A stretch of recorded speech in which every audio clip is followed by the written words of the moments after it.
Welcome back, guys. Thank you for joining me, ladies and gentlemen. Happy Wednesday. I hope everybody's having a good week. There's a few things that I want to touch up on this week.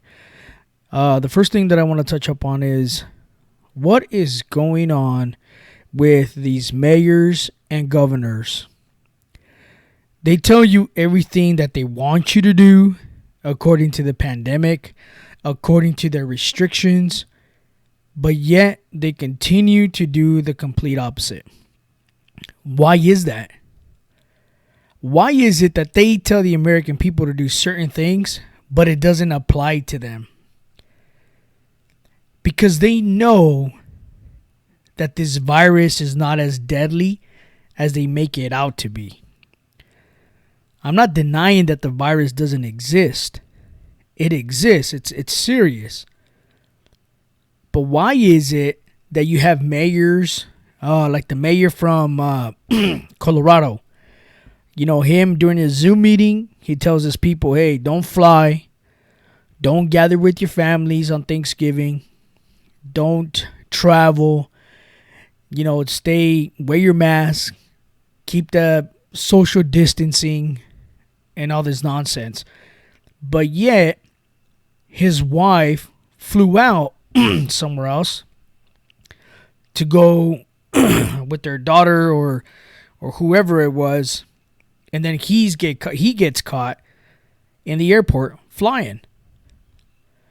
So, you know, some of these people need to get, you know, held accountable for this nonsense. Once they get caught, that's when they apologize. So, what's the point of that? You know, because if it's us citizens doing the same thing they're doing, we don't have that capacity to apologize and, you know, and kind of sweep that fine under the rug. There ain't none of that. You're gonna get the fine if they're implementing the fines. You're gonna get a fine. Now it's up to you if you're gonna pay it or not. I mean, that can go either way. I think they're unconstitutional, but you know, that's what I think. So for example, you have another, I think it was a mayor or a governor from Texas. You know, it was a judge. I'm sorry, it was a judge that the same restrictions that he signed off on, that he implemented, are the same ones that he violated. So he got a $1,000 fine, a $1,000 fine. You know, I think if these people are actually getting held accountable, they're going to really understand that all this stuff that they're trying to implement, it ain't going to work. People are not going to listen to that. Especially if it's you as a leader and you're just do as I say, not as I do. You know, a lot of people have issues with that. You know, because if you're a leader, people are going to look for that leadership. You know, they bash Trump all the time, that he's some crazy leader and all this. He's a dictator and, you know, he's a communist and he's doing all this and he's doing all that. But yeah, you have these governors, Democrats, governors and mayors that are telling you exactly what to do, exactly how many people to have in your home, and exactly how to do things. But yet, they don't follow the same rules. To me, that sounds like a dictator to me. So, you know, another one. I'm going to read you guys this headline. I got this off from the Tatum Report. And it says here, another hypocrite Democrat, Austin Mayor Steve Adler. I guess he's from Austin. Steve Adler, you know, he tells his people to stay at home. But he tells people to stay at home from his timeshare in Cabo San Lucas in Mexico. So you want to video chat somebody, or you want to video chat your people from your state, from your city, and tell them to stay home, but you're in another country just having a good old time. So, you know, it just blows my mind how some American people just kind of let this slide and it's just whatever. No, it's not just a whatever. These people need to get called out. These people need to get, exposed the way they are, so they understand that the American people are watching. We're not just going to stand by. We're not just going to, it's okay. It's the mayor. It's whatever. No. Either we're going to play ball or we're not going to play ball. So,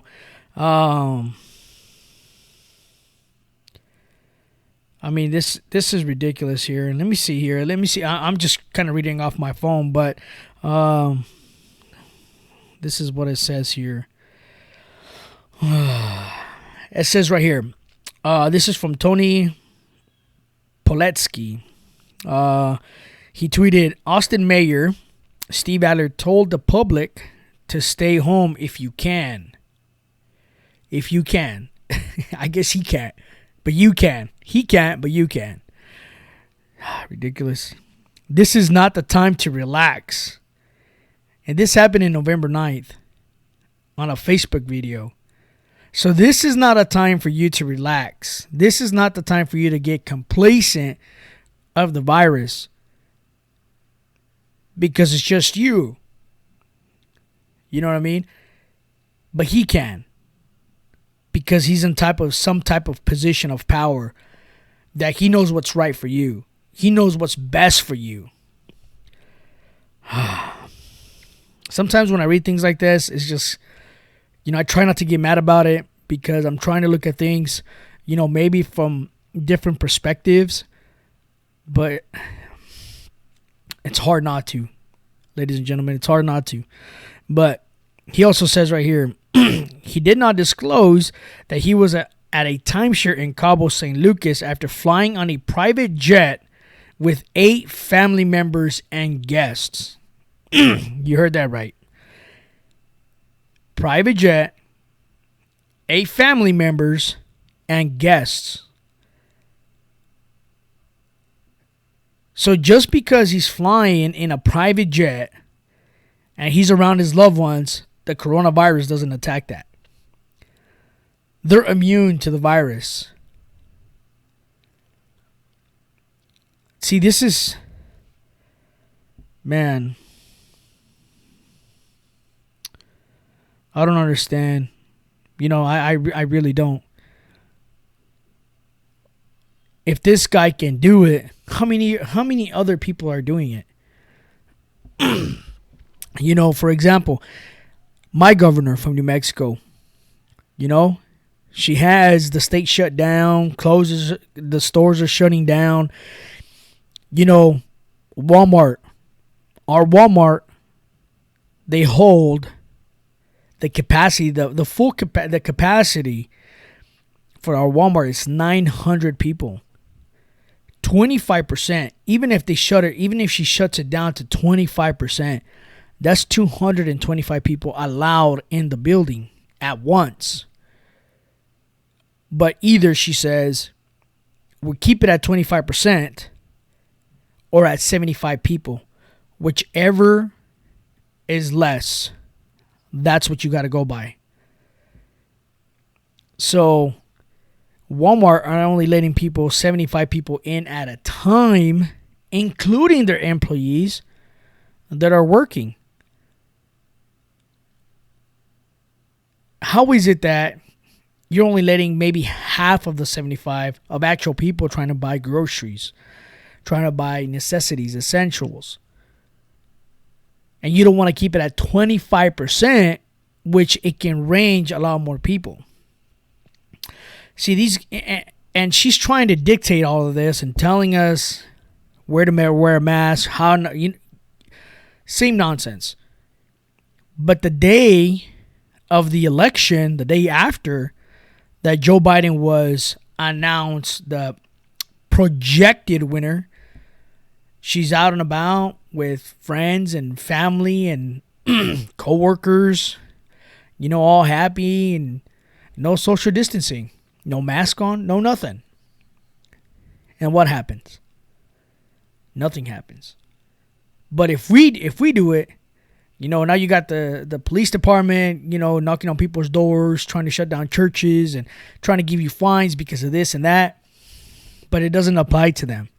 They're the ones that implement it, but it doesn't apply to them.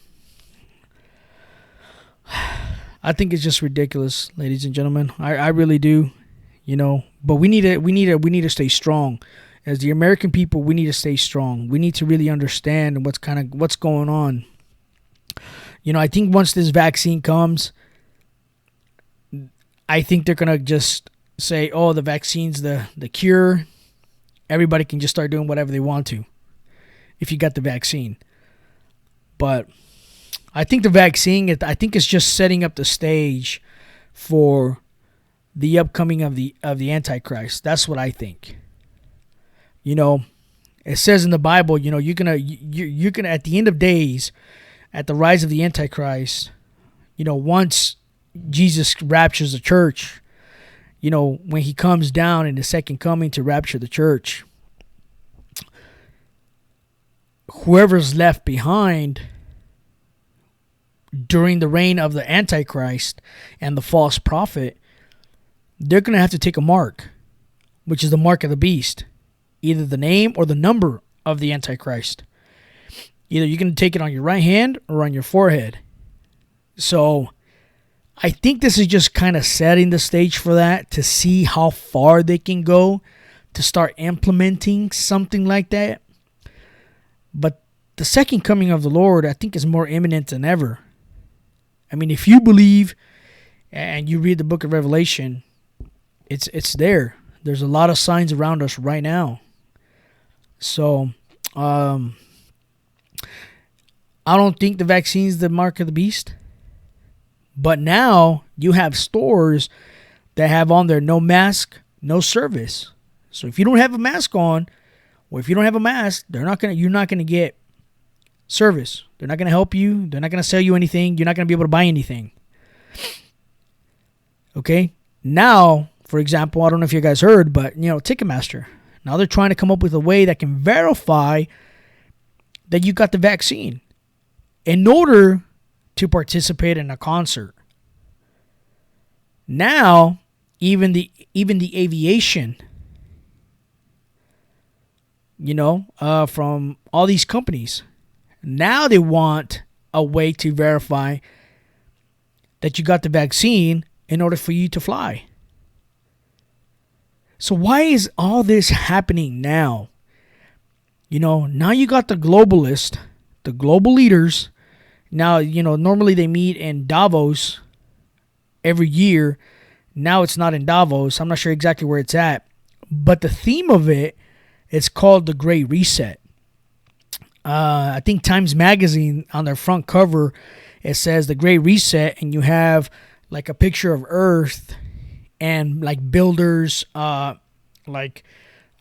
construction workers, I guess, kind of piecing, the world into different sections, I guess. And I guess it's kind of rebuilding Earth.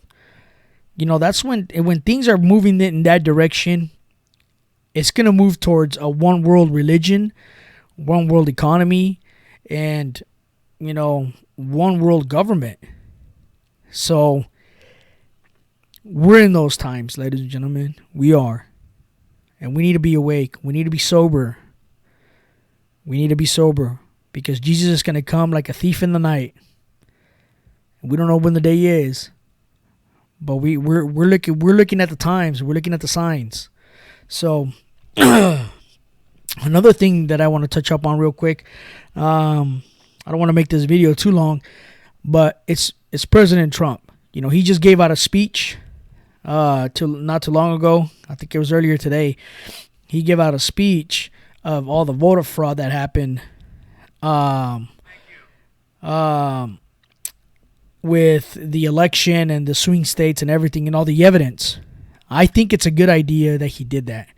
If y'all guys haven't watched the video, I recommend you to do so. It's really powerful for him as the president. What he's doing is it's giving the American people, regardless if you voted for him or you did not, this is important, because let's say that Biden does take office again, or excuse me, if Biden takes office and President Donald Trump doesn't, it's going to be important for Biden because let's say President Trump doesn't want to run in 2024 and it's going to be another Republican candidate like Ted Cruz. You know, that's kind of been thrown out there that he might run for president, you know, Ted Cruz. Let's say it's him. Now, who knows if Biden would go for a second term? I don't think he will. But if he does, and you have all these irregularities and all this fraud and everything that's happening now during that election, the Democrats are going to go bonkers. You know? But President Trump says it. They've been going at him for 4 years. Investigation after investigation, Russia. And what happened? Nothing. Robert Mueller report. 2 years investigating him. $43 million of taxpayer money spent for what? Nothing. Why don't we have that same type of aggression towards this to find the answers to this? Why don't we have that? Why is it that Bill Barr, you know, comes out and says, oh, we didn't find no evidence of voter fraud, when you have hundreds of affidavits? When you sign an affidavit, that technically means that anything on that paperwork, if you're lying about it, you're going straight to jail. There ain't no and, if, or but about it. That's how powerful an affidavit is. So it's evidence. And Bill Barr needs to do a thorough investigation, you know, to find out what happened. Why is it that these machines acted the way they did? Why did they glitch the way they glitched at the time they glitched? Why is it that you have charts that are going perfectly normal between both candidates, and next thing you know, you have a straight shot in the graph for just one specific candidate at 3:30 in the morning? It just doesn't make no sense. Another thing that doesn't make no sense to me, and maybe many others, is that how is it that we almost flipped about 16 seats in the House and President Trump still loses? It just doesn't make no sense. When you gain all those seats, but the main guy, the main candidate that's pretty much taking the charge in all this, he loses. So keep that in mind, ladies and gentlemen. There's a lot of things going on. We gotta stay aware. We gotta understand what's going on. We gotta really look into certain things. You know, just I mean, we can make our own assumptions all day, but we need to look at the facts on what happened. And if this would have happened, if it was Hillary, the president, and not Trump, then I would have supported it too. Because this cannot happen. We cannot have a country looked at as the world leader and you have all this crazy nonsense going on. We shouldn't. We shouldn't be the laughing stock of the world whenever you're the world leader. It's like if you have children and you're trying to be serious with your children, but you know, you have your kids laughing at you. Well, you have your family members laughing at you. Now your kids laugh at you because your siblings laugh at you. So maybe I don't know if I should have used that, but hopefully you guys understood my point, what I was trying to say. But I want to thank you guys. Thank you for watching the videos. Like I said, this channel just started. It's small. Hopefully it grows. Hopefully I can use this platform. Hopefully you guys can tune in. If there's anything in specific you guys want me to talk about, by all means, let me know down in the comments. Let me know down in the comments, what do you guys think about these mayors and these governors, you know, doing everything like they want you to do it, but it doesn't apply to them. So it's always do as I say, not as I do. Let me know down in the comments, guys, and I appreciate it. Thank you for joining me today. And, I'll see you guys in the next one. And if you guys haven't subscribed, go ahead and do so. I'll leave my information for Parler. You guys can follow me on Parler. It's the new thing going. But anyways, I'm not sure when I'll do another video. Or I'm trying to just kind of come up with this videos as soon as things happen. But I work, ladies and gentlemen. I got my kids, so I kind of gotta jiggle with life and work and trying to get this information out there and kind of give my 2 cents. But if anything, I'll get a video as soon as I can, and just stay tuned, like, comment, share, and I'll see you guys in the next one. Thank you.